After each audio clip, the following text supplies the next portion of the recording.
Good morning viewers মই নেকিবুৰ জামান মোৰ YouTube channel Zaman for youth আপোনালোক সকলোকে স্বাগতম জনাইছো।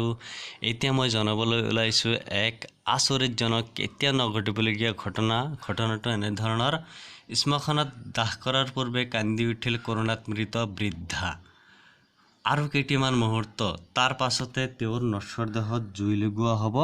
ঠিক সেই সময়তে সদ্য মৃত বৃদ্ধাই সকলোকে আচৰিত কৰি কান্দি উঠিল। উল্লেখ্য যে ৭৬ বছৰীয়া শকুন্তলা গায়কোৱাড নামৰ মহিলাগৰাকী কেইদিনমানৰ আগতে কৰোনাত আক্ৰান্ত বুলি ধৰা পৰিছিল।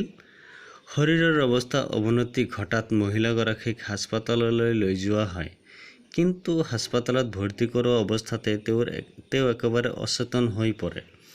শৰীৰৰ কোনো স্পন্দনেই নাছিল, একেবাৰে নিহাৰ হৈ যায় তেওঁ, যাৰ পাছতে পৰিয়ালৰ লোকে তেওঁ মৃত বুলি ভাবি হাস্পতালৰ পৰা ঘূৰাই আনে। ইপিনে তেওঁ নশ্বৰ দেহত জুই লগোৱাৰ পূৰ্বে হঠাৎ তেওঁ কান্দি উঠে। পাছত তেওঁক হাস্পতাললৈ নিয়া হয়। বৰ্তমান মহিলাগৰাকী হাস্পতালত চিকিৎসাধীন হৈ আছে। এইটো এটা নিশ্চয় এক আচৰিতজনক ঘটনা।